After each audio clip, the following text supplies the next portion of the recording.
Honourable Member for St. Philip North. Thank you, Mr. Chairman. First of all, I too want to express my thank yous to the ministry. You have been basically a pillar in the community with respect to many things like home help, child care, and so on. My thoughts, though, I will be quick on it, lead to the comment made with respect to what used to be Sterling's Children's Home. And I could only congratulate you on the efforts you're making towards housing the elderly, as well as nursery occupants, I think you said. I was asking, I will be asking, no, if this will also encompass the younger groups beyond nursery age, in other words, what Sterling used to be before.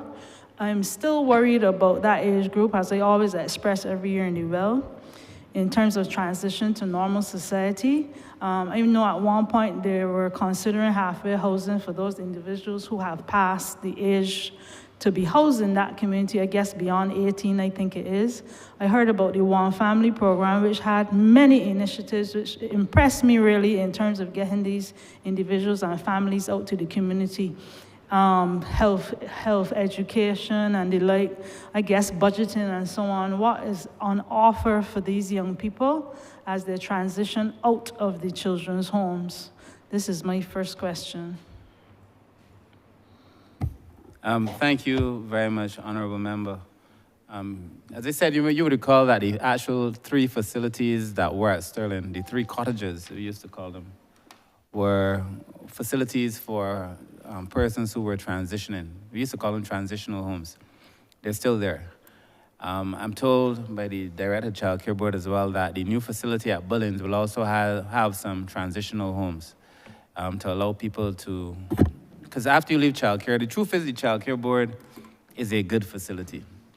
In many ways, the Child Care Board provides children things that other children do not have. I mean, people may not be surprised to hear that. But you could leave the Child Care Board with not the preparation for the real world. And I think the idea behind the transitional housing was to allow people to transition from a care institution to the real world. And I think, so this leads me to 2 conclusions. The first is that we have to make living in a child care facility as close to real life as possible, so that the need to put people in a transitional home is less. That's the first thing. We need to make the experience in a child care facility a real life experience. Children got to do the chores like any other child. I strongly feel the time has come for us to take Child Care Board off of every single vehicle. It does not look good. Children do not feel good going to school with a vehicle that says Child Care Board. It's just a vehicle. So that children have a more regular experience when they interact with the agencies. And then the second thing I think we must do is to have a few, because the truth is, when you leave a child care facility, when people know you've been in child care, it's like any other institution. Barbadians attach a stigma sometimes, and it's really painful. So some people, their own family do not want them back. There's no place for them to go. And that's why we need the transitional facilities. And I'm told we're going to have a few more transitional facilities at Bullins, which is the new facility that we're building at Bullins, as we build out. But I take the point, and I do think that there probably could also be an additional few houses, because we're putting houses at Sterling.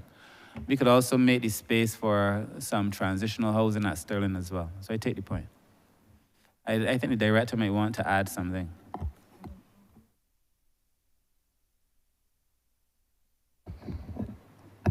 Good afternoon. My name is Roseanne Richards. I'm the director of the Child Care Board. And to continue from where the minister left off, we are now in the process of constructing a new state-of-the-art residential facility at Bullins in Lower Holders, St. James. And that facility would be done in partnership with the Barbados Children's Trust. And we are hoping to have, apart from the residences where the children between the ages of 12 and 18 would be accommodated, that on leaving that facility, we're going to have a few transitional homes within the same compound. As well as the transitional homes, we're also going to be able to have a section of the new facility where they'll be able to be exposed to things like haircutting and barbering and hairdressing if they want to enter into the arts therapy program, doing things like nails and lashes. Some of them will be exposed to that, and they will also be exposed to other skills in terms of preparing them for working in the tourism sector, as the facility will be very much in the areas associated with tourism in Barbados, which is on the West Coast. But for the most part, what we try to do before they get there is that we try to reunite the children with their families once they're approaching the age to graduate from our care. So that is still very much something that we continue to do as far as possible, especially where there are families that they can return to. Thank you very much for that, and it gives me a little more hope, because a lot of these, well, I shouldn't say a lot, I suspect, and they haven't done any formal research, that basically when young people have nowhere to go, nothing to do, no training, idle hands, and this is one of my worries, the cycle, whether it's more reliance on welfare if you don't have the training for the workplace, and it continues to be a cycle. You mentioned also at Sterling's housing the disabled. Congratulations on that. I am wondering as well, you heard we have all heard over the last few years the Ministry of Health, ergo the hospital, complaining about those individuals who are considered young for care, that are not ill necessarily. We have the elderly for care and the young for care. Will your institution incorporate any of these individuals? They are badly in need of somewhere to go. Too young for the geriatric hospital, too disabled, if you want to say, for home. Will this incorporate any of those individuals? And with that, the last thing I think is, will your homes for the elderly also include daycare facilities for the elderly? Because I'm noticing that is I would say, increasing need in the community. I have quite a few individuals around me that do not want to, for a better word, commit their relatives, parents, and so on into the nursing homes, but would be appreciative of a daycare facility where they could just do the pickup coming home from work. In relation to the question on what you call the young for care persons, originally I wouldn't say that we were building out the facility for that purpose. I recognize though that there are a number of people who are falling between the cracks. They're not in the category. And as an MP, it happens, you know, you see somebody who is too young to get into geriatric hospital but desperately need a care. Our philosophical, ideological position in the ministry was that we have a system of care in place, and it varies. So if it's old age in place. If it's a person with disability, the care in place, and so on. Which means that if a person is in need of care, the best solution is for us to be able to offer care in a family that they come from, and not to continuously build up facilities, or we will create a system of institutions and facilities where the modern thinking is that it is best to have people in the household. So we spend a lot of time now working with families, asking them to, you know, take on their relatives or to care for their relatives. I think what we may have to look at is a level of support to families to be able to do that, to make sure that families can afford to care for their family. There are other countries in the world that have done it. Obviously, some that have a lot more means than we have, like the ones that was mentioned by the opposition leader, they have means. But there are many countries that have gone on to do something like that. It's something we should look at. The other thing is that we do offer some care, though, to persons who are between that age. We offer at the facility, the Clyde Gollop shelter, but it's a shelter. Nobody really wants to be in a shelter, you understand? But we offer facilities for persons who are in the need of care and do not have a home. So we offer that facility there. Perhaps we could expand it, but I genuinely believe that the best approach to solving this problem is to care in place. And that means that we have to look at what are the reasons, the factors that are driving these persons who are not too old, and some cases not too sick, some may be sick but not too sick, from being able to live in a space that they feel comfortable, and then to rectify at its source problem. I think the PS wanted to address the question in relation to Sterling. J. Hubel, Chair Permanent Secretary. In response to the question in relation to Sterling pertaining to the daycare facility. That is the plan that we have developed to renovate the existing structure, the existing building that formerly housed the Sterling Children's Home, and turn that into a daycare facility for the elderly, because we do recognize that that model is a model that will certainly assist those working persons who would need to provide care in a facility such as a daycare facility, and that is the plan that we have developed. We have sent that proposal to the minister. I do believe that the minister at some point will be taking that to cabinet. Just very quickly, Chair. Look, I am convinced that daycare is a critical part of our toolkit. Critical. I've had conversations with the cabinet and others about the need to build out daycare facilities. Even if you were to do one at Sterling, you could accommodate 60 persons easily.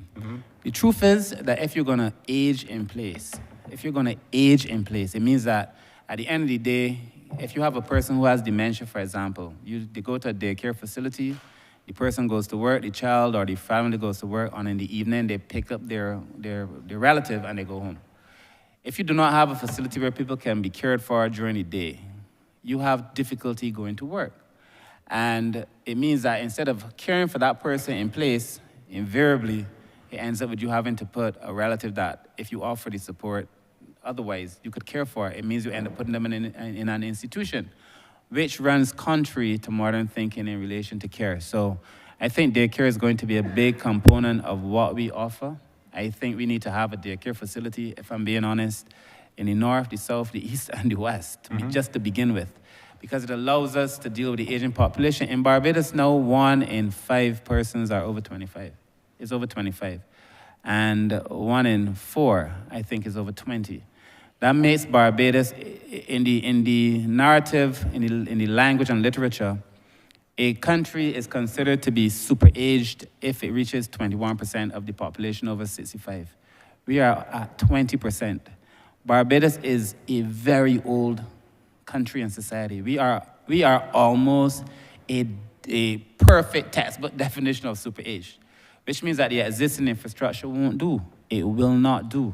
So we do need the residences that we're building. I want to commend the Prime Minister for the support that have been given to build out these residences.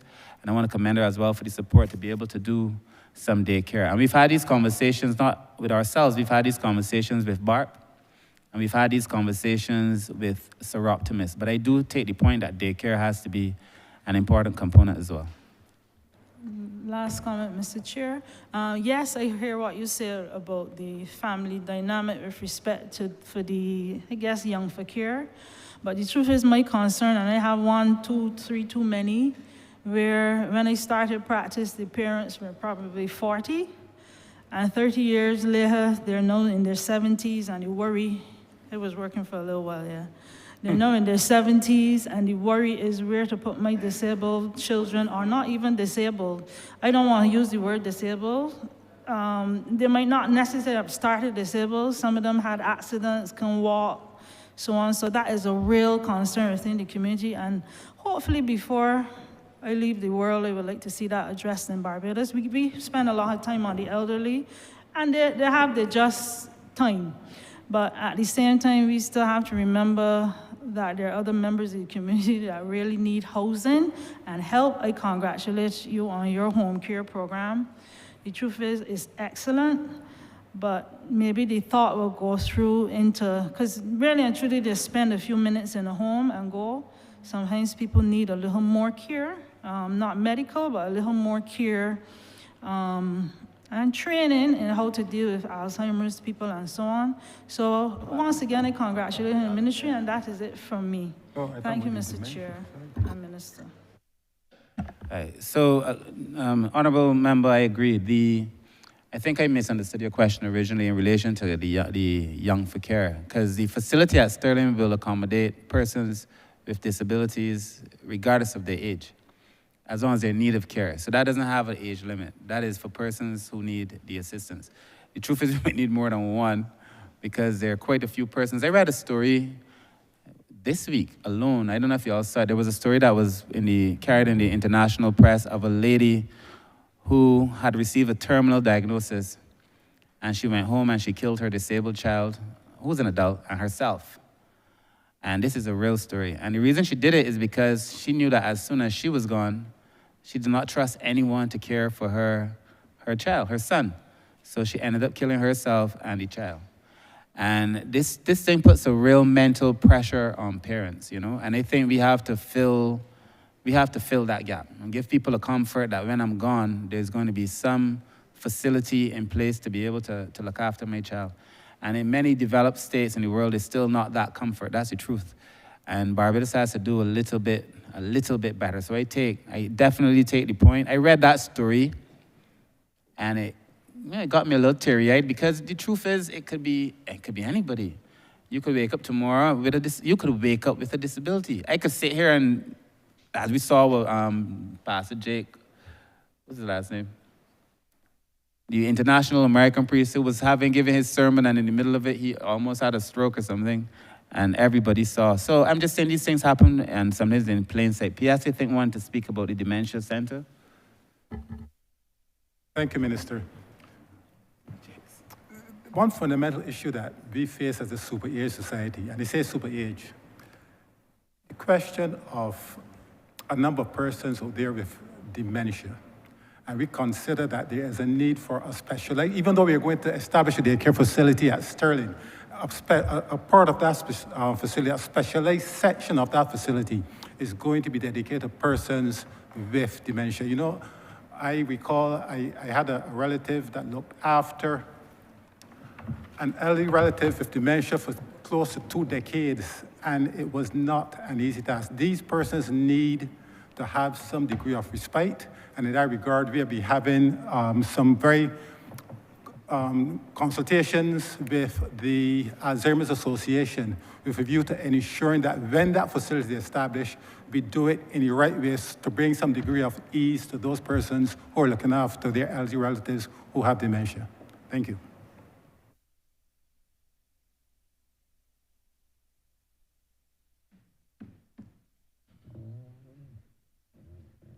Thank you, Honourable Member for St. James South.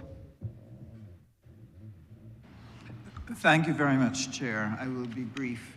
I want to continue on the road that we were on in terms of looking at a super-aged population. For me, what I see ahead of Barbados is an economic crisis actually arising from over this problem. Because as people get older and they retire, their income is decreased. They're unable to take care of their assets, like their homes, and so their homes fall into disrepair as the rising cost of living begins to affect them. Even middle-aged, middle-class seniors who in early retirement are comfortable will eventually find themselves in serious poverty. And without a doubt, we cannot house everyone. So my question is are there any plans for collaborations between the Ministry of Housing, Finance, and so on to look at a program of renovation and repair of the homes of seniors and come to an arrangement with their offspring to allow for them to gradually pay back the government for doing that renovation, or where that elderly person passes on, that house could be rented or leased so that the monies to government can be returned and then the family inherit it. I feel that there needs to be some program that is going to help. Otherwise, we're going to have a lot of real estate property in serious deterioration and be unable to use it when we have a shortage of housing. And added to that, I want to know if it is possible for your ministry to start looking at an education program to help people put in place proper arrangements for real estate planning and their old age. As well as we already have a number of families who never sorted out property and land and so on.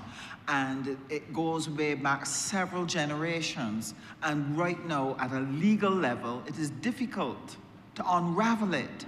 But I don't think that we can sit and allow that to continue. So will you all look at coming up with some program for education and working with the Attorney General's office to come up with being able to resolve some of those legal issues? Thanks, Honourable Member. So it would be nice. It would be nice to imagine a world where we could fix everybody's house. That's the truth. It would be nice to imagine that I could go in St. Michael South or you could go in St. James South and fix every old person's house. But to even begin, I wouldn't want anybody to believe that that's a promise we can make, because it becomes almost, when you start doing the math, and I've done the math, and I will tell you why I did the math. When you start doing the math in relation to how much it would cost the state to be able to do it, it becomes almost like unbearable. One, that's just a blanket statement. Two, the other point we discussed was in relation to those who have properties, because there are many people who are asset rich and cash poor. To look at reverse mortgages. And I know a paper came to Cabinet in relation to reverse mortgages. It actually came to the ministry, and we supported the idea of a reverse mortgage to allow people to be able to do that. So that would take the burden off of the state in many cases, but yet get the same outcome that you are anticipating. Thirdly, I discussed a paper where we called it Mend a Mentor. And it is something that perhaps I should take back to the Cabinet, but it's just where we would offer, because I do it now at a constituency level, where I offer very basic repairs to the houses of the elderly. We clean the grass from around the house, we might do a paint job, we might change a window or two, but it makes a difference to the house. And it makes a difference to how the person feels about that house. And we normally spend maybe $1,500 the most. But the essence of that is not the state's responsibility. The essence of that is volunteerism and the family. So we ask the family to get involved, to be able to help do some of this work. You know what I would say here, Honourable Member? You know, there are many cases where you're doing something like this, where you're helping somebody's household. And there may be people in that household who refuse to help you help the household. So you might be going to clean up around the house, and people in the house refusing to help you clean around the house. Or we've had experiences where we were cleaning gutters in the constituency, and people who live close to the gutters refuse to help you clean the gutter. And I just think that there is a responsibility on all of us to be able to do the right thing for all of us. And therefore, I wouldn't want to commit the state, but that would be the three. And then fourthly, in relation to housing, there are many cases where housing, especially in state-owned houses, where housing have already gone forward and done significant repairs to a number of these facilities. We've had the good fortune of, when we make representation for elderly persons, that the government ministries have actually been fairly responsive. So yes, I would like to think we could do it. I wouldn't want to leave the country with the impression that it's something that we can afford to do. I don't think any country in the world can afford to do it. And then the other thing is, if you look at the percentage of our population that is now over 60, and the percentage of our population that will be over 60 in the next 10 years, at this rate, we can anticipate 50% of Barbados. It means that we're committing to repairing the houses for 50% of Barbados. It becomes a reality that we wouldn't be able to fulfill. But I do take the point that it cannot be left as it is. So 1, reverse mortgages. 2, small and simple repairs. 3, the state agencies currently responsible for housing responding where necessary. And 4, family members and community members stepping up and doing what families are supposed to do. The other area of overstretched resources that your ministry faces is the issue of the demand on your welfare officers. And I know that you're doing rearrangements, I know you're trying to get more people and so on, but my question is, going forward, what will be put in place to be able to periodically give welfare officers a break from hearing negative demands all day long? Because emotionally and mentally, it will wear them out and wear them down, and the quality of service is actually going to diminish. So we don't want to get back to that again. So what are the plans for counseling or group therapies or sabbaticals or rotations, what is going to be put in place to help take care of those emotional needs to ensure that our welfare officers are in a good place to be able to truly help with a sympathetic and empathetic heart the needs of the Barbadian population. I will let the Chief Welfare Officer acting deal with that question, but suffice it to say that this has also engaged the attention of Cabinet. And we had determined, as part of the amalgamation exercise, in terms of what we offer to the staff at welfare and the staff at childcare and the staff at the NAB, because a lot of these social workers are under severe pressure. And that's the truth. The pressure that comes to bear on a social work agency, and I want to thank you, Minister, for asking the question and for the empathy shown, because there are many people who do not appreciate what social workers have to go through. I do clinic, as most of us do, on a Wednesday. At the end of clinic, 1 day a week, sometimes at the end of the day, when you think about all the things that you cannot possibly respond to, it burdens your spirit, it burdens your soul, it affects your relationships. Welfare officers have to do that for years, childcare officers, NAB officers, and NDU officers. So we looked at putting in place, I know in some of the ministry, in the welfare, for example, I know they had already brought in somebody to offer some counseling to them so that they could deal with it. But I know when we brought it to Cabinet, the position was that perhaps we can, as part of our negotiation into the entry into the social empowerment agency, perhaps like we do for teachers, we can give social workers who would have worked consistently for 5 years or so, a few weeks off without any kind of discriminatory action toward them. Perhaps allow, as I've told PS before, flex days. Without even a harsh policy, somebody's put in the hours, just giving them some extra time and that kind of thing. I think a lot of this is going to come down to leadership and making sure that if we honor the workers, we treat them as if we honor them, and in the actual negotiations, perhaps we can put in place what the Prime Minister and I had discussed at the level of Cabinet, which is that if persons have worked for a long time, that perhaps we can give them a few weeks off, but with the support. The other thing before the Director speaks, I would say is that welfare officers, and I'm saying welfare because you said welfare, but the social workers in the ministry are people too. And there are many cases where, like anybody else, there are days where if you got 2 or 3 children, you got to hustle home to your children. People have a bad day. Some days, like anybody else, I'm sure all of us in here have days where we have no money too. And you're broke and you got to sit before somebody and those things. So I think it begins by understanding that all of our workers are more than workers. They're human beings and that they need to be treated as human beings. And I really appreciate the question, because I think there's a view in the ministry, particularly that the political class, over time, not this government, the political class over time, and I'm saying so because I've been in the social services sector for over 20 years, that they do not appreciate persons who work in this space. When I was appointed Minister of Social Care, the amount of people messaging me to offer commiserations was funny. They said, "What did you do to the Prime Minister? Why did the Prime Minister demote you? Why did this happen?" Because people see it that way, like a low-level job.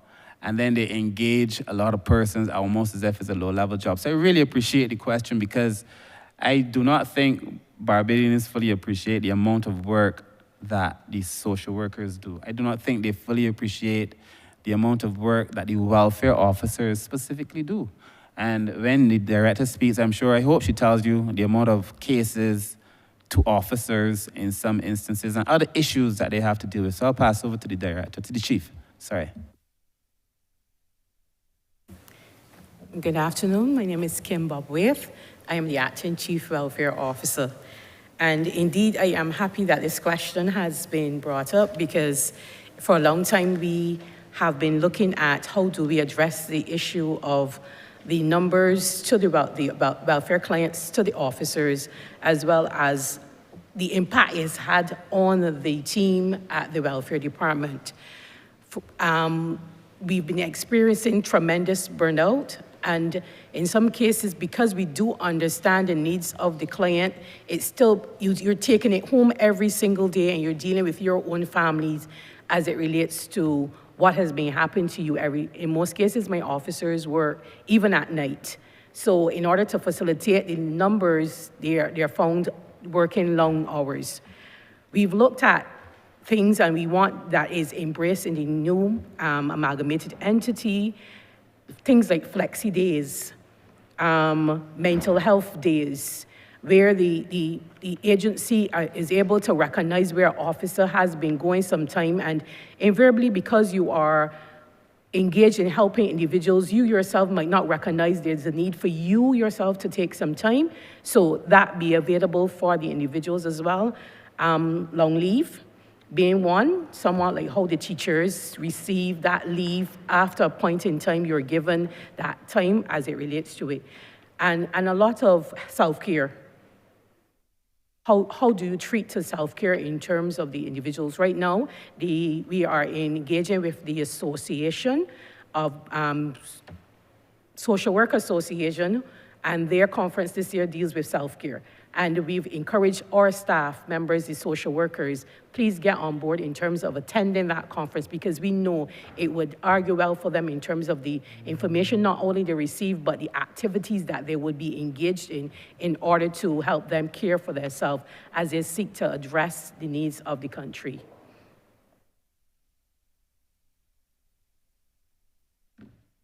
Yes, just briefly as well. You know, during one of the many meetings we had with the staff as we prepare for the amalgamation of these 4 entities, there was a particular meeting at the LESC Conference Center with the social workers in the various entities. And at the end of that meeting, a social worker got up and asked myself a question. It really had me thinking. After we have put in so much emotional effort during the day looking after the many clients that we deal with on a daily basis, who looks after us?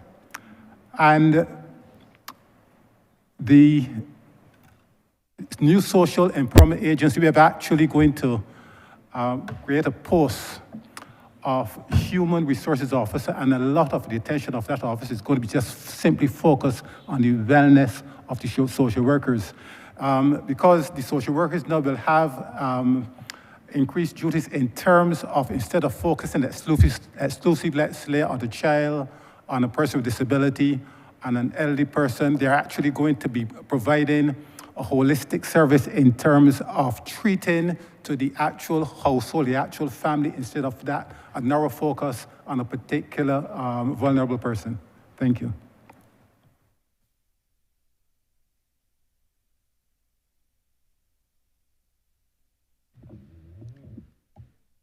Honourable member for St. James North.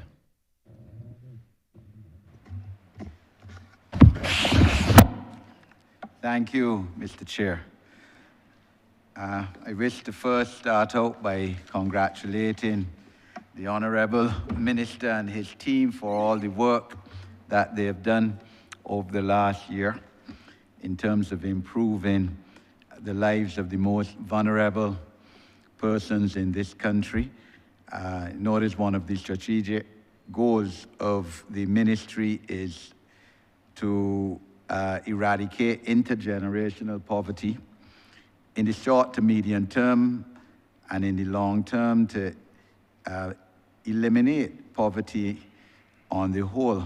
This is, of course, one of the issues that plague our country coming out of what colonial times, intergenerational poverty, and the more we can reduce that, the more we can reduce the amount of persons and the percentage of persons living below the poverty line in this country, the better. Of course, Mr. Chairman, a significant percentage of those who live below the poverty line are in fact persons with disabilities, and of course, as this Parliament knows full well, and as this country knows, this ministry has been the conduit through which, within the last 4 months, Parliament has implemented a national policy on disabilities, and just last month, Parliament has passed a Rights of Persons with Disabilities Act, two acts by this Parliament, which I have certainly described as transformative and among the pieces of legislation and policy with parliamentary approval, which rank among the most transformative ever passed in this Parliament. And wish to ask the Honourable Minister, because as he referred to in last year's budget and budgetary and financial statements delivered by the Honourable Prime Minister and Minister of Finance in the middle of March, the Parliament of Barbados agreed to approve the expansion of categories of persons with disabilities who receive benefits from the National Insurance Scheme. Previously, it was only those who were blind or who were deaf without speech. And this Parliament expanded from the 1st of October those benefits to include persons who suffer from autism, multiple sclerosis, cerebral palsy, and Down syndrome. And asking the minister if he would support, and I know the Honourable Member of Parliament for Christchurch East Central did, and I take this opportunity to commend him and place this on the records of Parliament.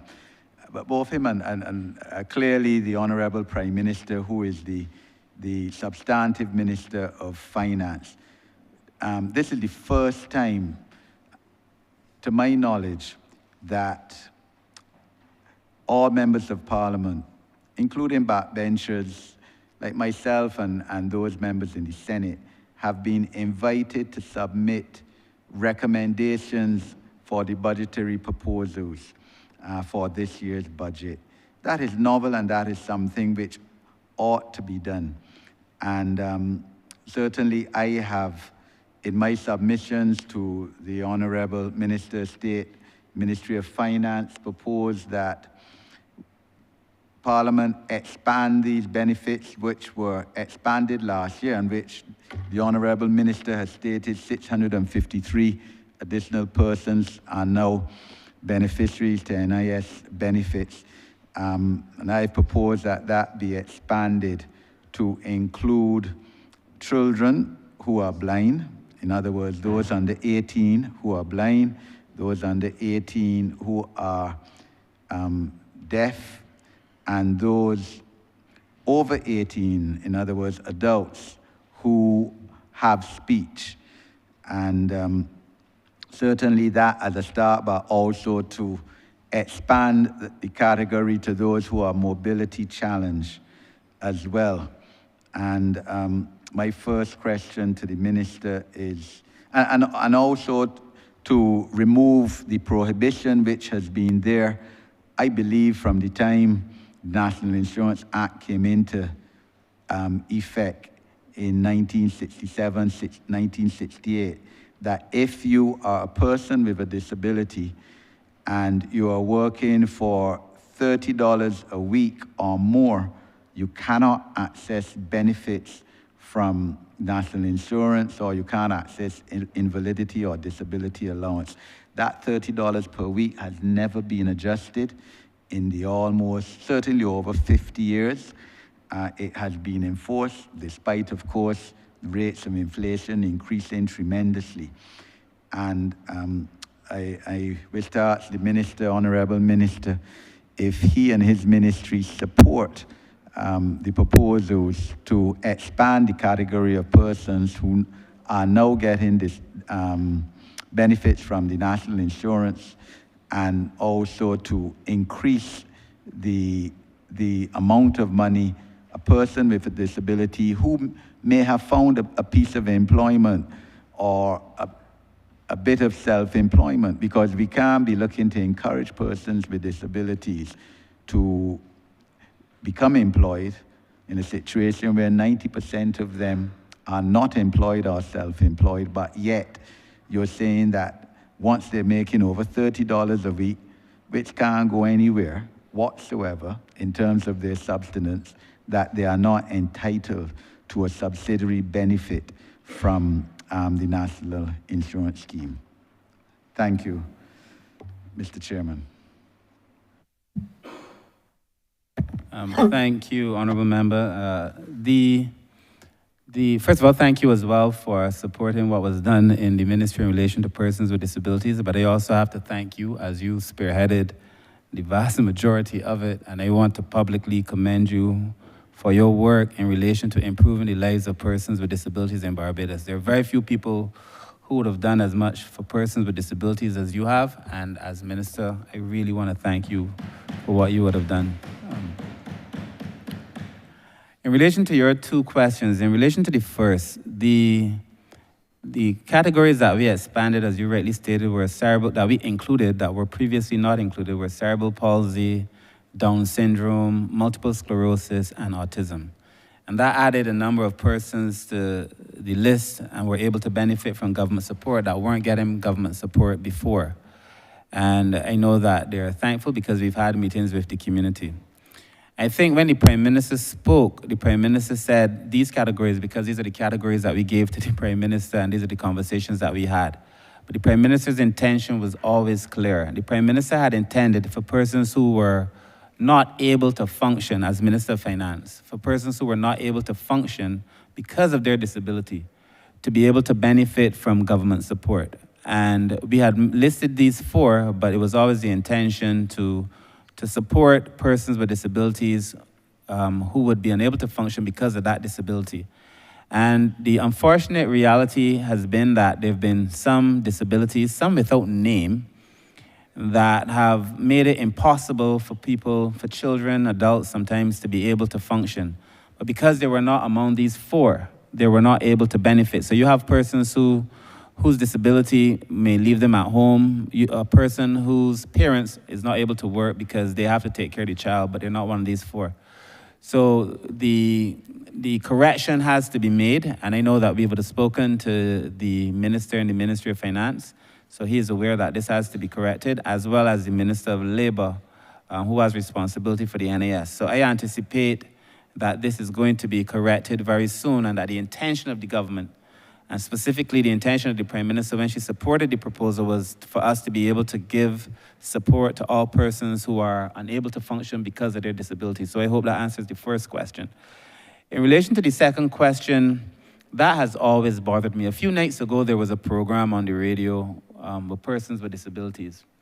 And one of the things that they spoke of as being their personal reality is if they were to attempt to go and get a job, immediately they're cut. They're cut almost immediately. If you go and you do a job and you're paid 1 day's salary, and NAS receives the information that you've been paid 1 day's salary, you're cut. So persons with disabilities have often chosen not to work a short-term job that could supplement the limited income that they get, because in so doing, they are affected by their long-term governmental support. Now that is obviously discriminatory, and that is obviously not the intention, and it should not be the policy of a forward-thinking administration. As a consequence, again, we would have had the conversation about correcting that. The minister responsible for labor has told me that in the new work that he's bringing to this to this parliament very soon, it is actually going to correct that. And it would allow persons with disabilities to also be able to work to a point. Because the idea is that if you're making enough money from a job, then you would not need the government support. But however they've, in conversations with us, however we frame it, it is going to be to take out that discrimination that is currently very much alive in the legislation. So beyond just supporting you, Honourable Member, we are working actively to remedy what is a wrong that I'm sure nobody wants to see perpetuated over time. Thank you, Honourable Minister. My first supplementary, Mr. Chairman, relates to education of persons with disabilities. And I note that the Honourable Minister of Education will also be intervening in this debate under this head and would have the opportunity to speak in terms of within that context as well. But of course, the national policy and the Rights of Persons with Disabilities Bill speak towards improvement in education for persons with disabilities. People who, it has been accepted, have been discriminated against for too long a period in terms of our educational system, which boast about having quote-unquote free education for over 60 years, but yet, as we know, Honourable Minister, firsthand from town hall meetings, certainly at the latest, that too many children with disabilities, their parents have to pay for their education. That's the practical effect. And the reality, in some cases, moving their children 9 times during the space of a school career, educational career. Giving you the opportunity, Honourable Minister, to speak towards now the implementation of improved education for persons with disabilities within the context of the national policy and the legislation.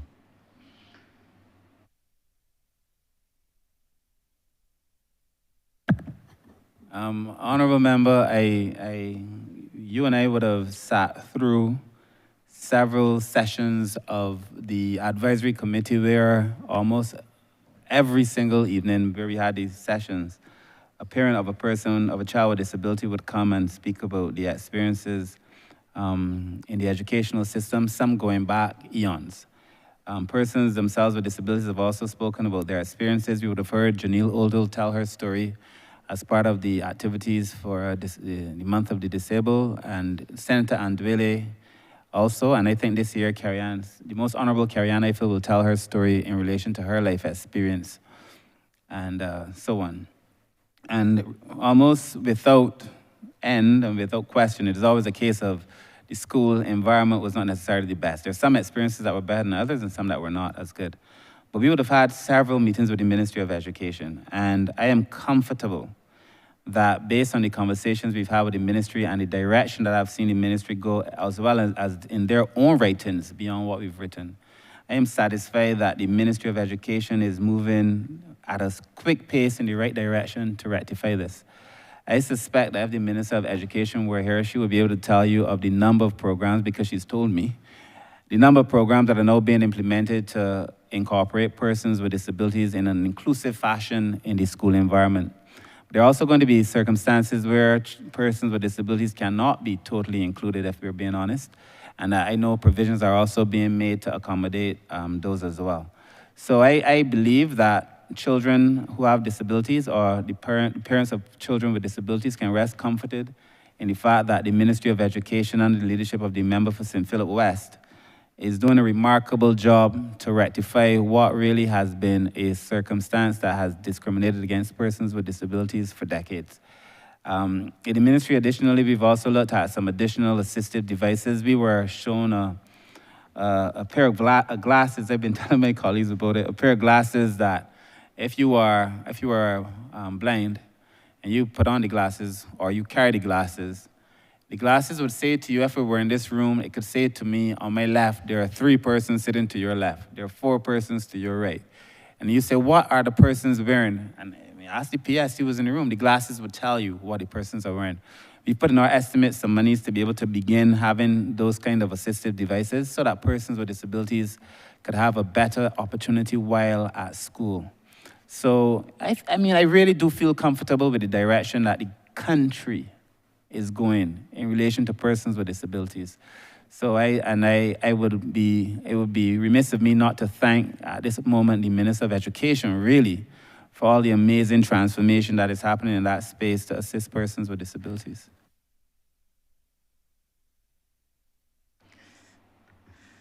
Thank you, Honourable Minister. My further supplementary, Mr. Chairman, relates to employment of persons with disabilities. And Honourable Minister, both you and I would have been party, well, particularly you, to a hard decision taken, admitting that we as a country are not yet ready for a quota system for employment of persons with disabilities in either the private or public sector.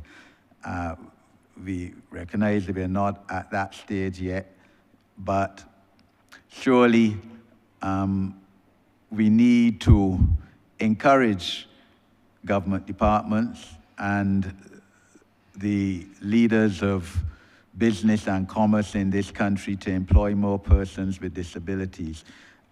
What plans or strategies does your ministry have going forward into this financial year in its estimates to war that so that we can reduce the numbers and percentage of persons with disabilities who are qualified and who merit the position, sir, and who are, in my opinion, more deserving than a lot of people who may not have disabilities in terms of being able to work.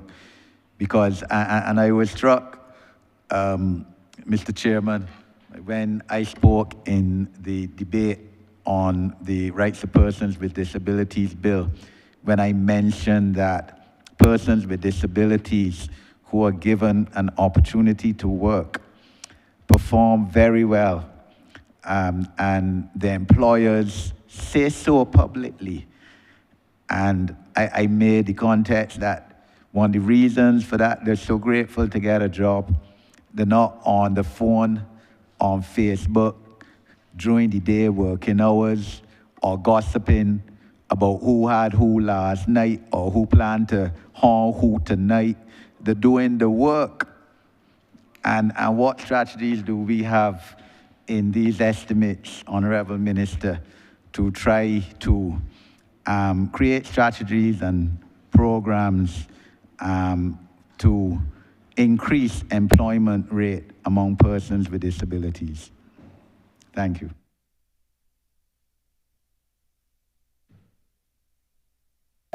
Thank you, Honourable Member. So you spoke of the quota system. Now, the quota system we had imagined, and in the first draft of the legislation, there was a quota system. We had anticipated that a percentage of the private sector's employees should be persons with disabilities. And we had an even larger percentage for the public service. And I think we deleted that particular clause very late in the process. And I must tell you, Honourable Member, that I labored on that for a long time because I really felt that there should have been a quota system originally. But the quota system doesn't always work. And there are countries with quotas where the quotas are never met. We met with the Chinese when they were here, the persons representing persons with disabilities from China, and they told us that they have a quota system, but that the quota system is never met. We had a consultant, a Canadian consultant who works, but they were consultant to the Barbados Council for the Disabled, but we had a conversation, and they were very much against quotas as well. And then the community of persons with disabilities in Barbados was also split about whether there should be quotas or not. What really influenced me in the end was that ultimately, I think we have to prepare people for work. And it would be difficult to insist that a private sector person or a government employer employs the persons with disabilities just because. And there were other things that we needed to fix. And that is why I was saying I'm really happy with what the Ministry of Education is doing, because we have to give people who have disabilities the same quality education so that they have the same chance as somebody else. And currently the system is that if you go for a job, let's say the job is asking for 5 CSCs, and a person would say to you, well, anybody with 5 CSCs can get this job, so I'm not discriminating against persons with disabilities, because if they had 5 CSCs, they would get the job. But that's perpetuating a discrimination, because the likelihood of a person with disabilities in our education system, as has been the case for generations, is that that person is very unlikely to have those CSCs. So you say the system is based on merit, but the merit that is built into the system is a discriminatory merit. So we have to make sure that we offer people a level of training. We have to make sure that they have the qualifications so that we could then say, look, these persons have the skills you want, and make sure that they can argue for the job in that case. We also have to train up a lot more persons, and we've been busy doing that. I think the acting director of the National Disabilities Unit, I think the director, permit me to say, Mr. John Hollingsworth, who is unwell, I would want to use this opportunity really to wish him the best wishes and the ministry's best regards, because he's done a lot of fantastic work, and the only reason he's not here is because he is unwell. But when we were having our conversations in relation to persons with disabilities, we spoke about the need for training. And we started a lot of that training. And we need to continue some of the training that we would have done. The last 2 points is, I think, in relation to being able to get people to hire persons with disabilities. We have to do a lot more PR. We have to do a lot more public relations. We have to do a lot more public education around the benefits, because there's this view that you have to make all these changes. And we've hired so many people with disabilities in the ministry, and we didn't really have to make any changes. The hardest change for people to make is the discrimination that exists in their minds. So Barbadians need to realize that people with disabilities have competencies and skills and should not be judged on one single thing. And in any event, the biggest disability really is the disability we carry when we practice this discrimination. And then the last thing in relation to the quota system that I would want to say is that I was torn, because I really felt that we needed to find a way to insist on getting people employed. But I took the points from the private sector, that perhaps we needed to do some work first and engage in conversations. So you're not going to see necessarily a cost in here for those engagements, but we plan to work with the private sector toward voluntary compliance, so that a person would agree voluntarily to hire persons with disabilities. I would like to agree, when we have these conversations, that 3 or 4 are hired and it's done voluntarily. If we were to force it in the legislation based on where we were, I think we would have got malicious compliance.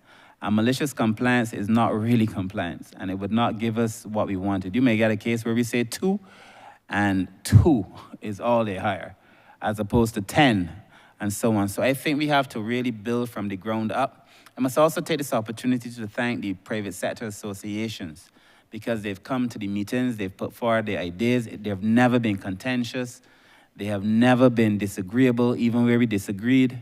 And I really want to thank the associations, all of them, because we've been able to do wonderful work with their support in that context. I would ask the acting director, Mr. Nurse, to speak perhaps to some things that are happening at the NDU that I think will foster greater relationships between persons with disabilities and the labor space. Good afternoon. We're Nurse, Acting Director, National Disabilities Unit. We at the National Disabilities Unit, one of our goals is to remove the barriers to social inclusion. And one of these barriers to social inclusion is employment. So as the right minister said, Minister Inkson, so what we are looking to do is to provide the training for persons with disabilities to put them in a position that they could then advance into work. So we have programs running like the Sign Language program. We have Flower Project, Work Experience program. So our plans for this year, though, we're going to continue working with the Ministry of Education with their artificial intelligence program, where persons with disabilities can get the chance to work in the the area of cybersecurity and so on. Now, we had some reviews of persons who were actually involved in such programs, and some of them are still working, and they enjoy the experience and so on. We're also going to continue to work with the Ministry of Labor in their Job Start program, once again looking for employment for persons, training and employment. Now, what we plan to do at the NDU, we want to introduce the Mangrove Agricultural Project, which will train persons with disabilities in food crop production. And we have entered into preliminary discussions with the Ministry of Agriculture. So you see, we're looking to involve other ministries and help us along as well. We plan to construct this sheltered workshop to teach persons with disabilities vocational skills. For example, the small engine repairs to wheelchairs. And so we have some plans for persons with disabilities to see how we can get them into employment, because we know that if we want them to improve, we got to make the create the opportunities for them to improve. Thank you, Honourable Minister and Acting Director of the National Disabilities Unit. Mr. Chairman, my final supplementary relates to the trust fund which will be established under the Rights of Persons with Disabilities Act. And this is an extremely innovative idea and shows the vision of the Honourable Minister and his ministry, and the committee too, sir, because I never take all the praise for it. The committee of which I chaired was an extremely competent committee. The Honourable Minister has called names of 2 persons who were on that committee, Mr. Neil Odell, Senator Andre Boyce, and the others who were on it, all either of whom had disabilities, the other half either parents or, in my case, sibling of a person with disability. And obviously, the Council for the Disabled and people like Rosanna Truder. But, you know, this trust fund, which is to be established, which would be able to accept funding from philanthropists and donors and other such persons, and also where mainstream ministry can put in funds and for the benefit of persons with disabilities, the improvement of their lives. And just wondering, Honourable Minister, how you contemplate this fund working, and if, again, within the programs that you have within your estimates, where they can probably tie in with this trust fund when it is finally established. Thank you too, Mr. Chairman.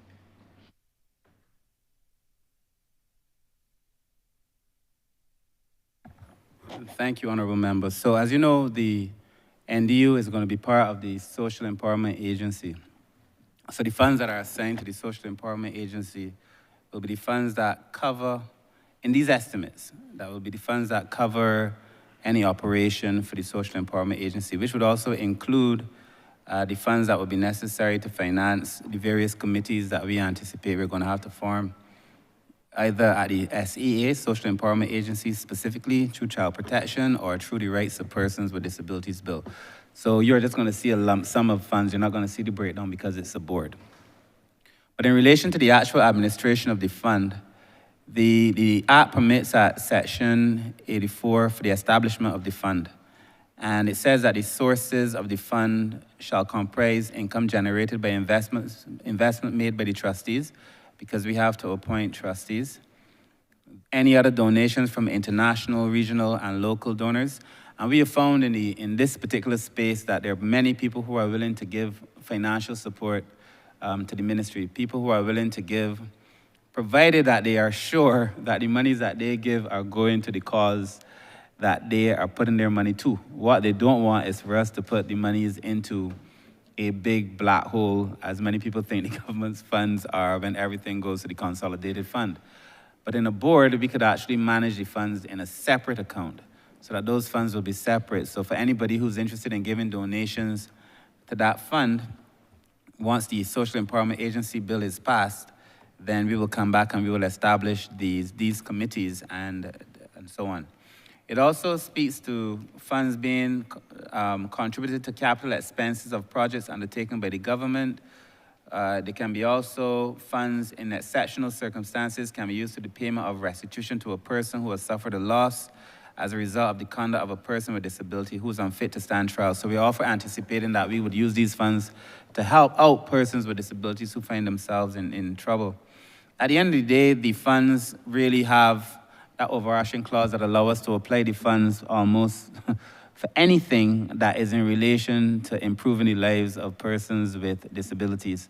I look forward to the various proposals that I anticipate will come for financial support, but I also look forward more so to us being able to put forward packages. You know, the public service is really good at a lot of things, but the public service is not very good at doing proposals to attract financing. And the public service is not good at doing proposals to attract financing because the public service traditionally has never really been in the business of doing proposals to attract financing. The public service operates in a way that they have a proposal or they have a project and they submit it to the government for financing. And with these new arrangements, you're going to see, I think, a whole set of creative approaches to being able to attract finances, being able to apply those finances to projects that are worthy of financing, and then for us to be able to assess the impact of those projects as well. I think the benefit of having different people finance a project is that you have different people who are invested, different people who have skin in the game. And it allows you to monitor those projects with a little bit more closeness. So again, I look forward to it, Minister. I do not know all of the various manifestations of support that will come, but I look forward to it. And I believe that in keeping with the bill, the persons who will be part of this board and part of the trustees will be persons with disabilities who I anticipate will be best able to pursue things in their own interests. Thank you. Thank you, Mr. Chairman. And in thanking the Honourable Minister and his team for the work they've done and their responses, I wish to place on record for these estimates the names of the other members of the committee who, you know, and thank them for their service to this country. The Honourable Carrie-Ann Eiffel, FB, Granville Carter, BSS, Sonia Rollins, Larry Smith, attorney at law, Silk, and Joyanne Haig, and also the director of the NDU, substantive director, John Hollingsworth, who the minister mentioned in one of his responses, the other members of the, or were the other members of the committee. Thank you, sir.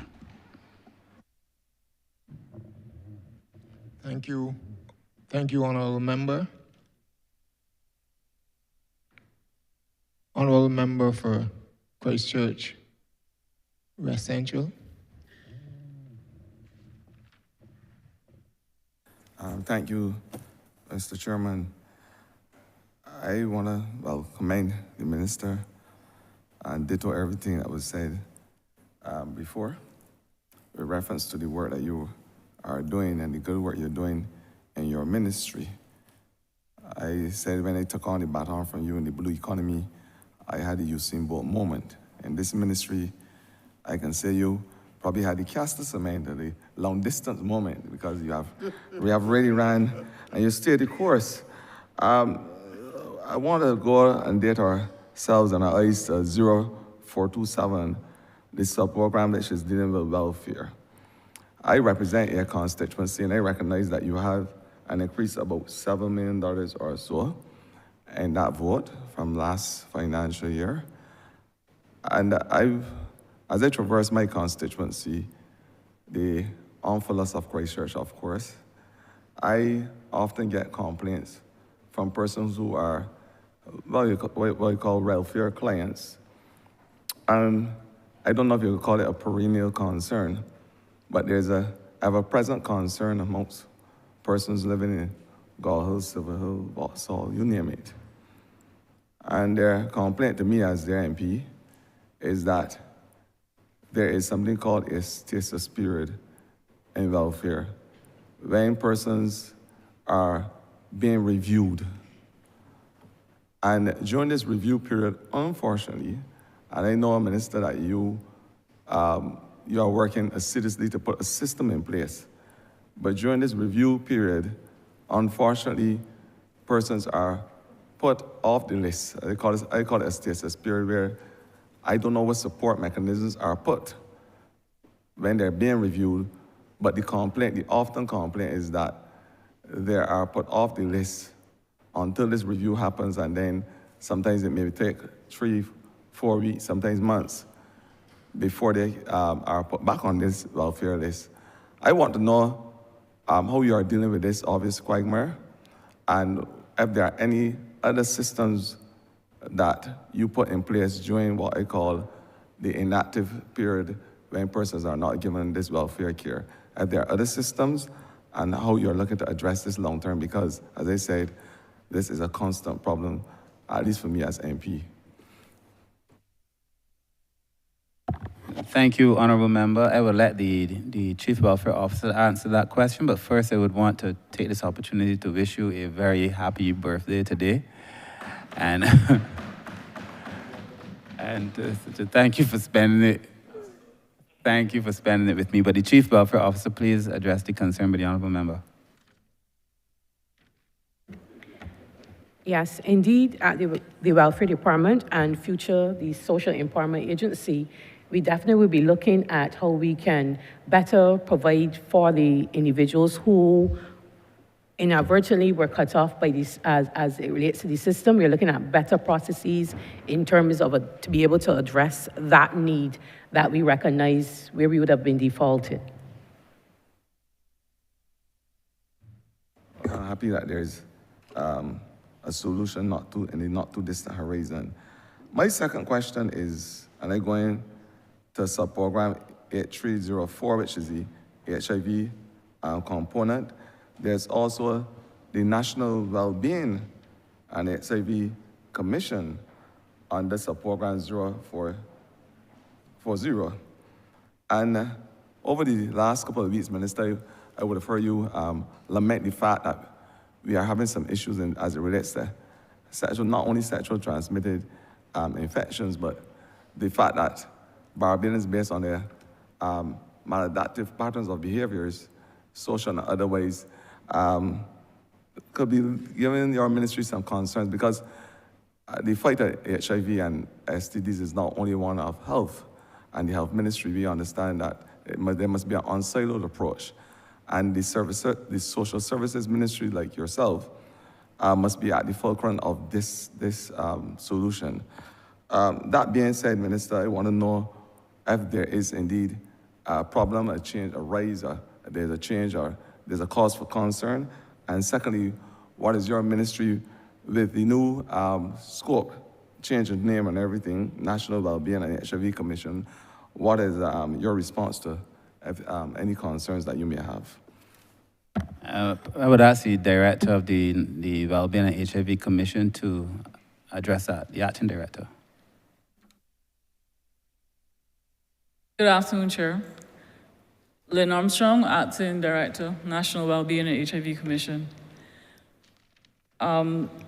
With respect to the Minister's concerns and what he would have said publicly, you have asked about the change in terms of numbers, which falls under the purview of the Ministry of Health and Wellness.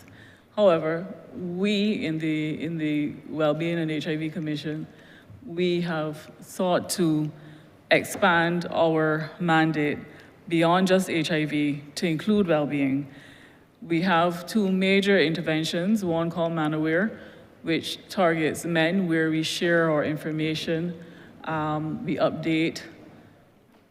While men are waiting for haircuts, we have HIV educational games, we do condom distribution, and we seek to, we acknowledge that the education is always going to be needed there.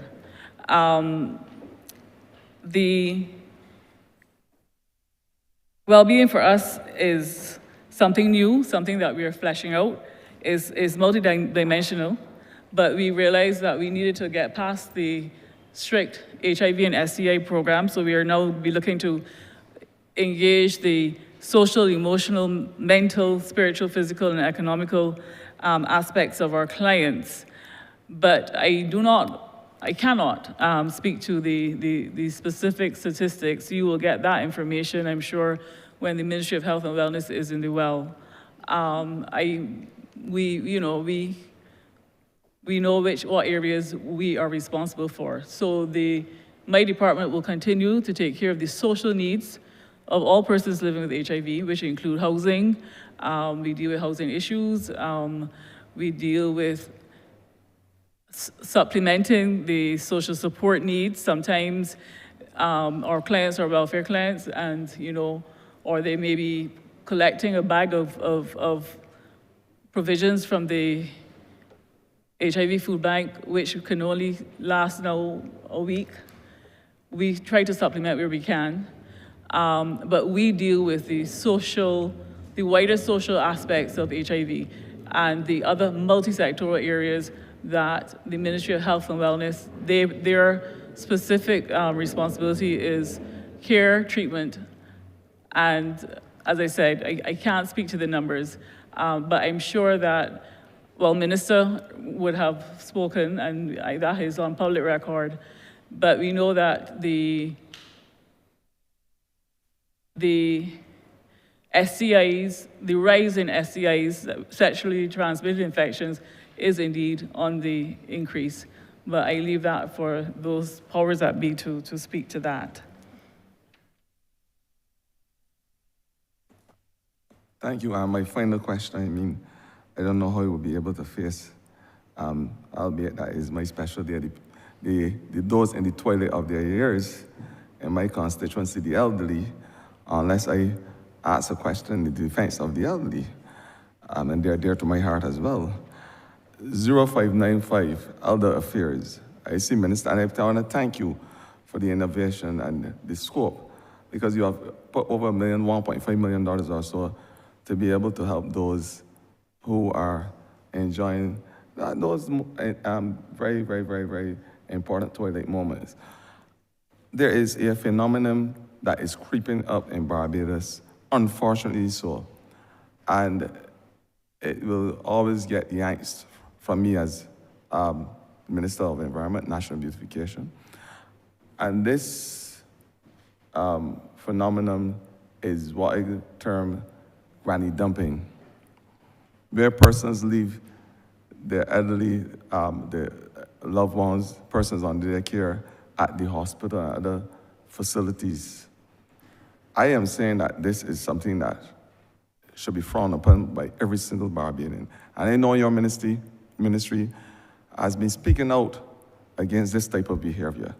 I want to know what we are doing from your ministry's perspective to combat this, as I said, this new unfortunate phenomenon in Barbados, and whether it is from the area of legislation or social intervention, whatever you are doing, and to speak about it, because I think that is something that we need to have a conversation in Barbados about.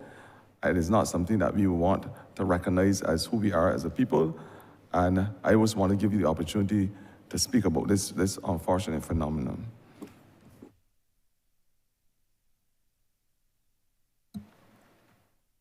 Honourable Member, I believe, well, just on the estimates, firstly, we have two sets of elder estimates. You would notice that in the first, where we speak of elder affairs under family, that used to previously be in the estimates as family and elder affairs. And we just separated the two. So it's not necessarily a new head. We just accounted for it as a separate head so that to make it easier for us to separate what we're doing for the elderly and so on. And then we also have in the estimates, I think it's for 30, which is NAB related. But your question specifically is about persons who drop off the elderly at the hospital and so on. That is just perhaps one of the worst manifestations of elderly abuse, but there are many other manifestations. I've also been very conscious to try to be balanced in this conversation. I know people expect that because I'm minister, I'm going to be like really brutal on persons who do it, but I've also had conversations with persons who've done it and who believe that it is, in their view, the best way to ensure care for people that they love, in that they do not have the capacity to handle their elderly relative.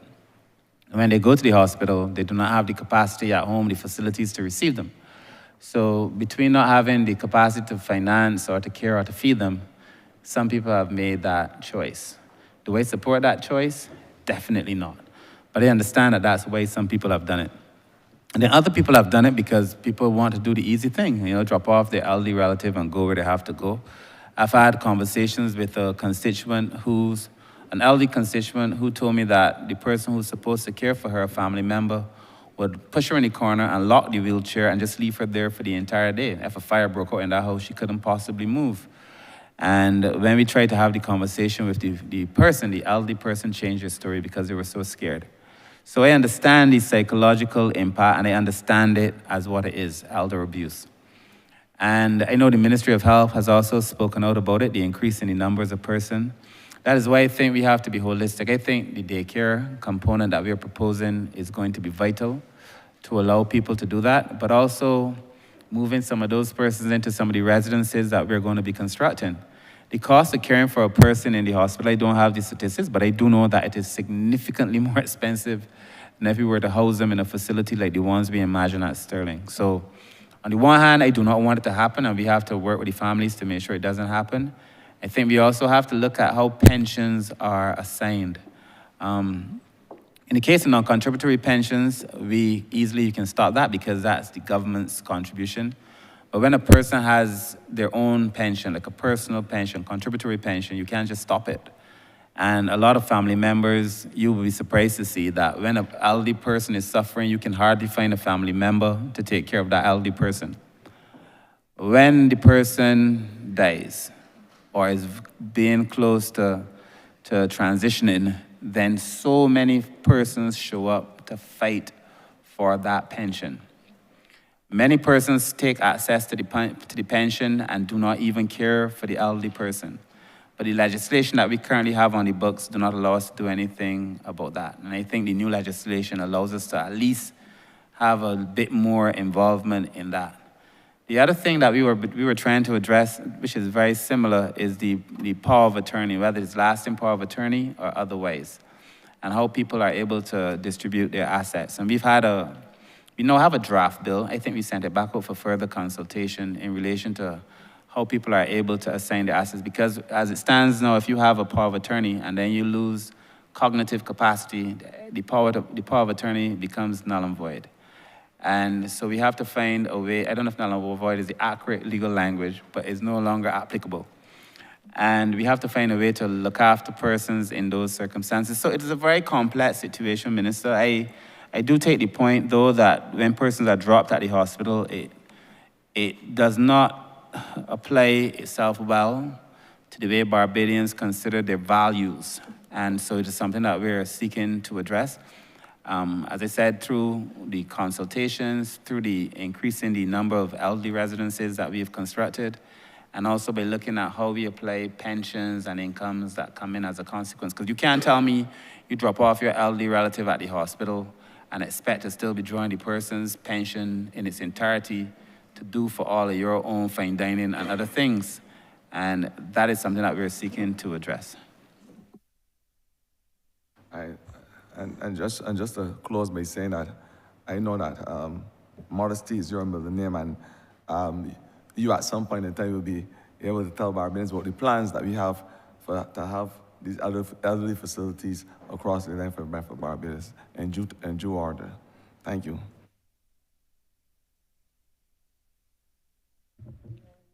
Thank you, Honourable Leader of the Opposition. Thank you, sir. Minister, very short question. Are you, as Minister, happy with the amounts allocated for the Welfare Department?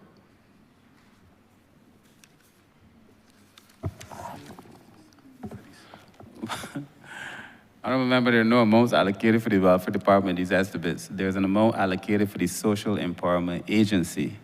So I cannot honestly answer that question. All right. Within the amounts allocated to the agency, the department that is traditionally known for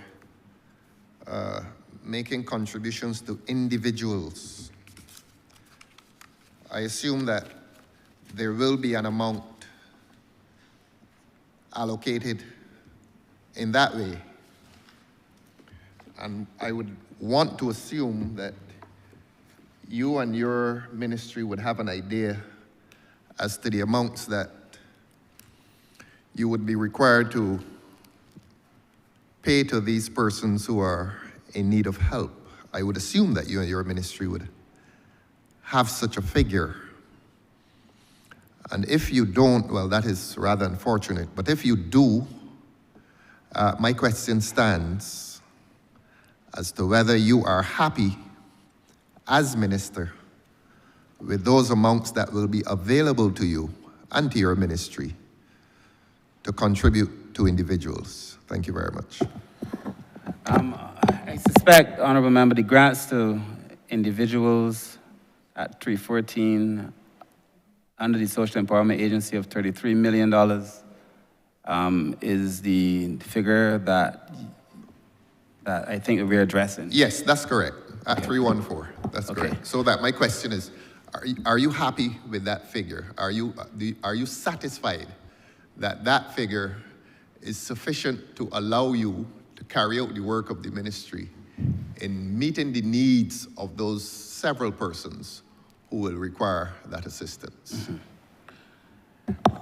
So in a nutshell, Honourable Member, I would say I am satisfied. And I would have to say I'm satisfied considering that the proposal came from the ministry in the first place. Yes. So yes, I would have to say I'm satisfied. But let me answer your question, because I understand where you're going with the question, and let me try to answer the question respectfully and in its entirety. Yes. So that traditionally, the ministry has been given, in terms of grants to individuals, and if the Chief Welfare Officer were to speak, the number of things that we do to persons or for persons as grants. The monies over time have fluctuated, but these last two accounts, we would have done the most contributions toward persons that has ever been done in terms of grants to individuals. The entirety of the package of the ministry, and it is something that I believe very sincerely, Honourable Member, the entirety of the package that we offer is beyond the financial contribution. The reason I don't really worry about the 33 million here is because there has never been a time where I have asked for additional resources in a supplementary and have not received it. So that even if I were to run out of money by the end of the financial year, then I am satisfied that the Prime Minister that I know and the Minister in the Ministry of Finance that I know and the Cabinet that I sit in would allow me to get additional monies if I needed them. The 33 million that you also see here is actually, the last few years it was around $28 million, $29 million. We normally go for a supplementary of about $2-3 million. The $33 million that we have here would be the sum of the monies that we have asked for and an average increase based on the supplementary that we've had to ask for over time.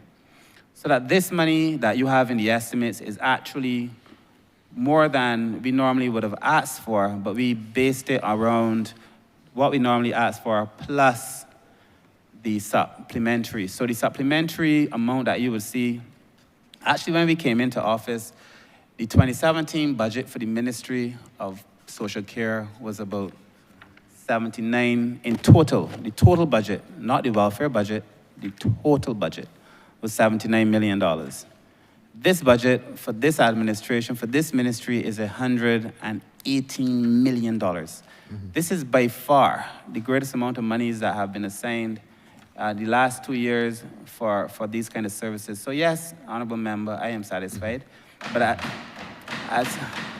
as I said to you this morning, Honourable Member, I believe that we have to do more than just offer social assistance in places where we are offering support, so that the measure of the performance of the ministry or the measure of the benefits that an individual receives from this ministry must be seen beyond dollars and cents. So that the $33 million, while it is significant and it's in keeping with what we think is effective and enough, I think we offer counseling now in ways we haven't done so. We've been offering support with housing through the Ministry of Housing in ways that we haven't done previously. We've been doing a lot more training in this agency, there is a transformative element where training becomes a part of what we offer. So, I mean, I have no worries whatsoever in relation to the $33 million that is being offered here, Honourable Member. All right, thank you very much. Thank you. Now,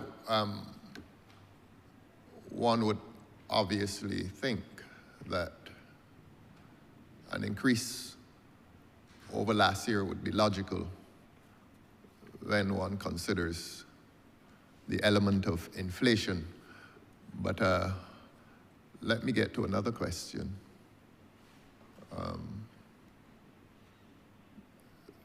Last year, and you did take the historical approach, so let us stay with that historical approach.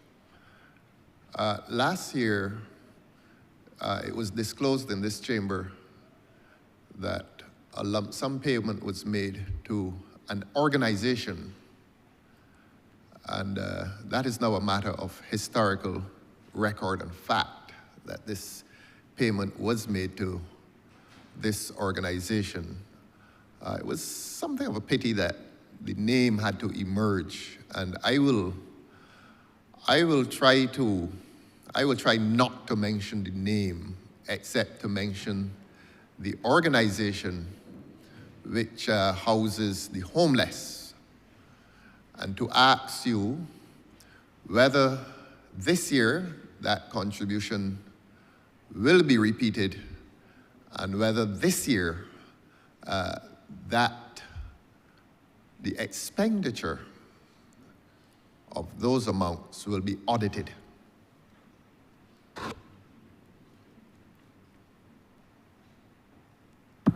Thank you, Honourable Member.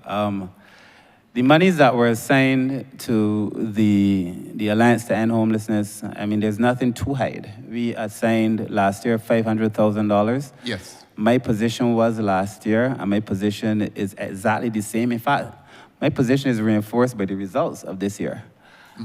Because last year it was more of an experiment, but in the sense that it was more of an experiment because in the sense that we would not have done it. We would not have known the results. We had a position. In the sense, no, I'm not hearing you. In the sense that you would not have done it. In the sense that it would be the first time. Yes, yes. So now I'm in a position to say to you with clarity and certainty that because what we did was that the position on homelessness is that you would have seen, people say there's been an increase in homelessness. We measured, because we did a study on the number of persons to be homeless. There was a concern in Barbados that there was an increase in homelessness. Particularly during the day. The Alliance to End Homelessness, we had 3 proposals before us, not from different persons. In the ministry, we came up with different ideas. We were thinking of creating a center ourselves to be able to house persons who were homeless. And a number of persons in Barbados who are homeless are the transient poor, people who are homeless temporarily because of some condition. But a number of persons who are homeless have other issues. They need mental help, they're on drugs, there are a number of issues. And when we started looking at the numbers, to set up a government agency, to be able to manage that, as it does for almost any government agency, pushed us in the millions of dollars. When we had the conversations about how could we handle homelessness, the Alliance to End Homelessness has, I think, about 60 beds during the day. Because the Alliance was closed during the day, it was easier for us to ask persons to be able to use that facility during the day. And then they also provided additional nursing care, so persons were getting assistance with nursing, they were getting assistance with medical care, treatment, and so on. That was the part of the package. So that if we were to try to offer that service as the government alone, we could not have done it. I've already said in this place last year, I'm saying it again this year, fundamentally my philosophical, personal position is that the government has to be able to do some of these things through the agencies that do this work. The only question I think that would be of real value is, has the government received reports on what has been occurring there? And then the second question, which is your question, is, are we prepared to audit for the spending? And yes, we've received the report, so we have no concern with the reports. We've also visited, and we had no issues. Obviously, there are things in any relationship that you would want to be improved. Those were minor things, but we were working on the relationship. And then, yes, to answer your question, in these estimates, we put in, I think, a sum of $200,000 for us to be able to audit. For us to be able to audit the NGOs, particularly the NGOs that receive the larger sums of funds from the government. And when that audit is done, there's no intention of making it a secret.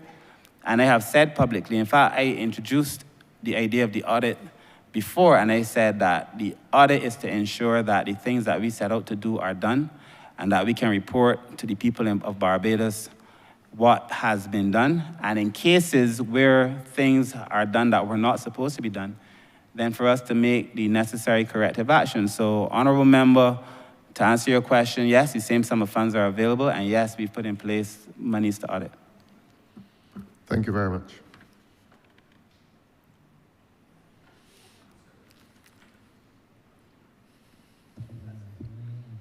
Honourable Member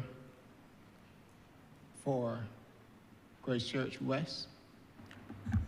Thank you very much, Mr. Chairman, and thank you for giving me the opportunity to come back and rejoin after having to postpone my other 2 questions as I was dealing with urgent matters as relates to other things for the government. I wanted to ask you, Minister, I remember from other estimates debates, we all signal how much of an impact the companion program with the care of the elderly has had on the people of Barbados.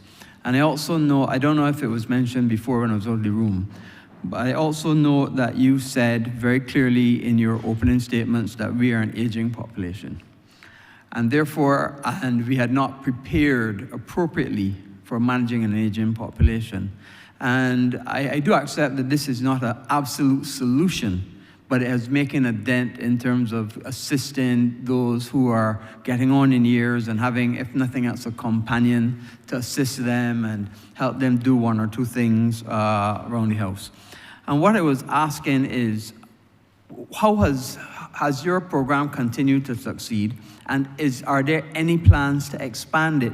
Because obviously, if we have that aging population, and if we have a program that has been successful, then obviously the next thing was, if it's working, look to see what you can do to improve it. If there's any plans to expand, or what other means are you looking to improve the program? I would ask before I speak, I would ask the Deputy Director of the National Assistance Board, Ms. Hamilton, to address the program so you could get some details on the program, and then I will speak in relation to our plans going forward. Good afternoon, Chair. I am Teresa Hamilton, Assistant Director, Acting National Assistance Board. What I want to say is that the Community Elder Care Program enhances the home care program. The Community Elder Care Program has 420 workers with 867 recipients. Home care has 1,347 recipients with 144 workers. Obviously, a ratio of 1 to 9, which should ideally be a ratio of 1 to 4. So after the home care worker goes in and assists with the bathing, cooking, washing as necessary, then the community elder care worker would go in and do interactive activities with the elderly. And as such, that keeps them entertained. They read the Bible, they sing, interact with them, so that prolongs, that gives that elderly person a sense of companionship, that when the home care worker leaves, that there will be that continuation of service.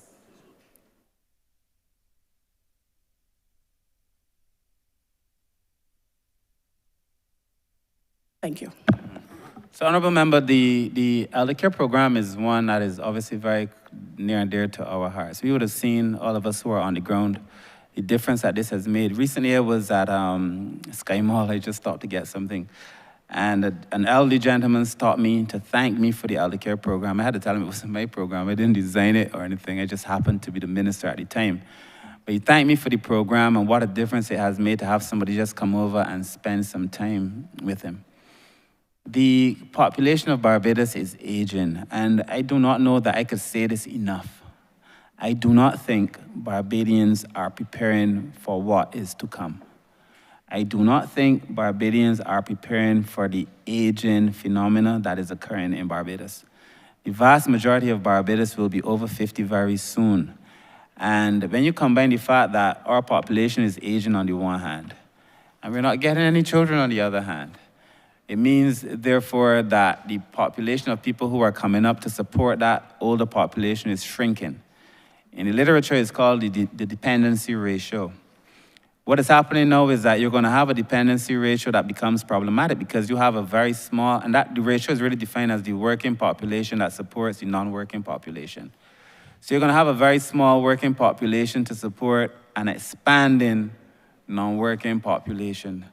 That is going to be problematic. And at the same time, you still have to manage the few children that are coming along. So that is going to mean that the cost of care is going to become extremely difficult. So yes, we need to have more companions over time, I think, But I also think that we have to ask persons, particularly now while they can, just watch what you eat, try to exercise, even for myself, get some rest, do the things now that you're younger that would allow you to age without becoming ill. The problem is that a lot of Barbadians, the question isn't that Barbados is the oldest society one of the oldest societies that's becoming the issue. It is that Barbados is one of the oldest and unhealthiest populations. So that in Japan, for example, and it's changing in Japan now too, but in Japan, for example, the population is older than the Barbadian population, but they're healthier because of the way they ate, because of the fact that they exercise, and more importantly, because of the social relations that they have. So we have to be able to tell persons, eat properly, exercise a bit more. I mean, I've always been very honest about my health. I just tested my blood pressure the other day for the first time in my life, and the numbers didn't make me smile. So I know that I also have to check myself. And I think all the persons in this room, all 30 of us who are MPs, must do these tests, go and check your health, make sure that, because you're no good to anybody if you're sick or dead. So go and do the necessary tests, and I'm asking all Barbadians to do the tests. And then in relation to the elder care program, I think it is a case where we need to have more elder care support for sure, because of the aging dilemma that we have. But I also think family members have to do something. Again, if the National Assistance Board Director were to speak, she would tell you there were cases where we send our staff to houses. And there was a video. And let me say this, I saw a video from one of our staff members recently on social media, in which the staff member was saying that she is not a maid or something like that. I can't remember the exact wording. And she's not a nurse and she's not here to do this. And people thought I was going to be upset, but I was not upset. In fact, I support her 100%. We don't send some of these workers there to do the things that people are asking them to do, especially in cases where you go to a house. There are family members in the house who refuse to have any kind of care responsibility for their elderly relative because an officer from the National Assistance Board is visiting. And that is not right. So if we send you there to cook or to clean or to help, it doesn't mean that every single responsibility of the household, while healthy persons are in the household, fall upon the National Assistance Board workers. And I support, of course, it's probably not the best way to do it, but I support the workers because at the end of the day, people have to be treated, regardless of the profession, with dignity. The elder care workers have to be treated with dignity and with respect. The home care workers, the same. The social care workers, the same. We had situations where people set dogs on child care officers. People don't know the reality. People set dogs on child care officers when they go there. People threaten the welfare officers with violence when they come to their houses and so on. We do this at a risk. The officers do this at a great risk to their health. And, I don't think that we want to be the kind of government that would allow that. So yes, of course we need to have more people, but I also think people also have to stand up and take responsibility and take charge of the persons who have blood relations or other social relations.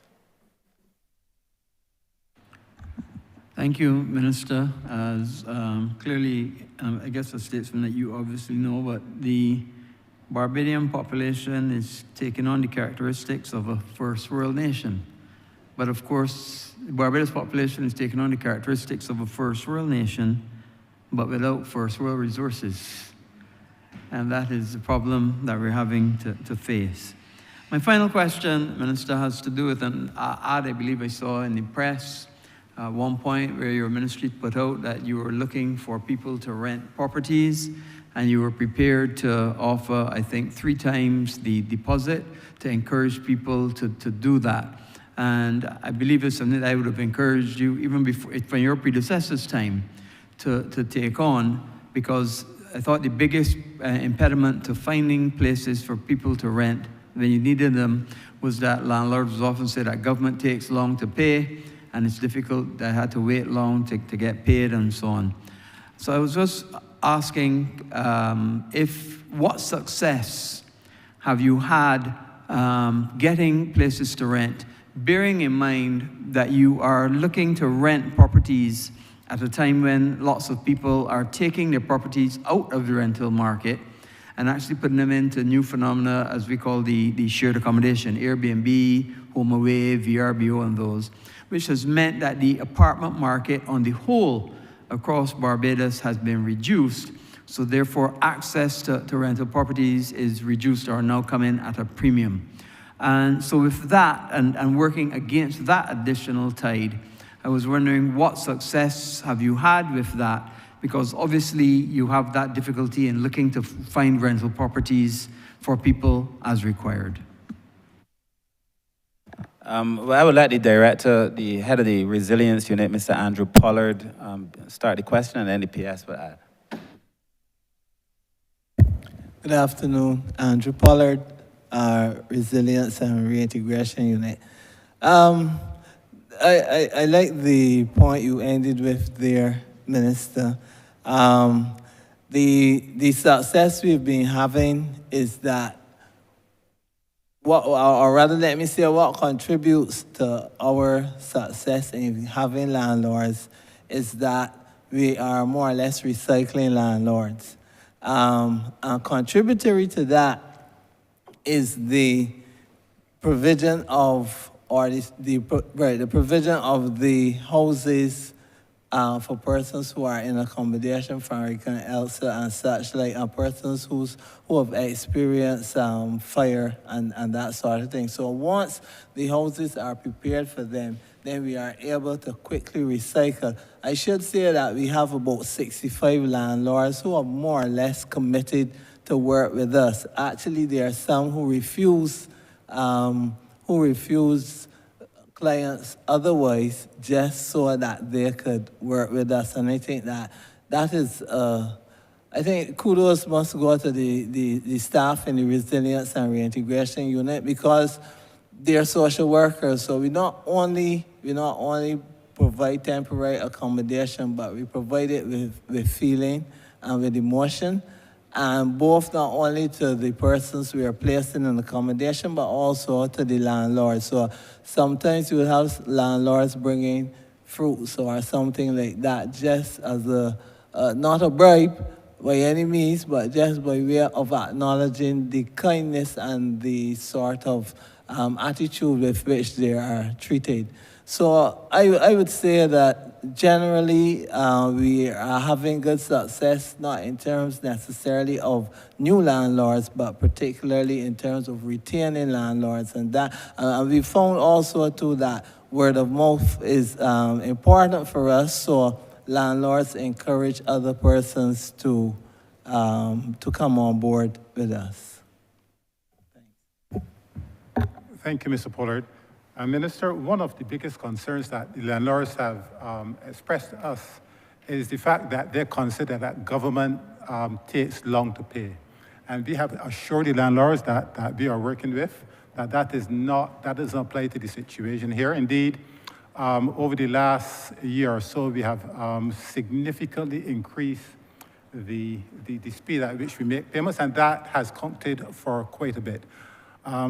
I wish to compliment Mr. Pollard and his unit, the Reintegration and Resilience Unit, because we try as best as we can to ensure that we have a very close relationship with landlords. We give them the opportunity to consult us, because there's this perception in some quarters that if we put these persons who have had or are faced with emergency situations in terms of fires and so on, that somehow when these tenants get into these units, that they will destroy those units. That is not the case at all. And I wish to take this opportunity to say to those landlords who may be listening to this discussion, that the ministry makes a payment of 3 months along with a security deposit. And we ensure that payment is made within a period of 2 weeks to 30 days. We try to, obviously there are 1 or 2 persons that would have fallen through the cracks, but generally speaking, the payments are made on a very timely basis. Thank you. Thank you very much. I think that has gone a long way, but you didn't answer the question of how many have increased since you started that, or you may not have that measure. So how many, since you started that new program, how many more landlords have come on board that otherwise had not, if you have that number? No, unfortunately, I don't have that number with me. Okay. Yeah. I think we don't have the number here, but we need more. Oh, of course. I want to say to anybody who has a property to rent that the government is committed to paying the rent 3 months up front. We're committed to paying on time. We would like people to come forward and to offer us rentals. There have been some cases, if we're being honest, where some of the clients have not treated the people's property properly, and that has upset some of the landlords, and we're working with our clients to offer counseling and so on. But we want to encourage landlords to come forward and to give them the assurance that we will pay them up front and on time, so that they can be certain that they wouldn't have to have any financial difficulties as a result of the relationship with us. So if you have a property for rent, please come forward and rent it to the government of Barbados. Thank you. Well, I can't say any better myself. Thank you. Mr. Chairman, I yield back. Honourable Leader of Government Business. Chair, I beg to move that you do now report progress to His Honour the Speaker and beg leave to sit again. I'm sorry that you've done that. I don't think the 6 hours have expired. So, We're what's the break? breaking. Oh, okay, thank you very Pay much. attention.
Say no. Methinks the ayes have it.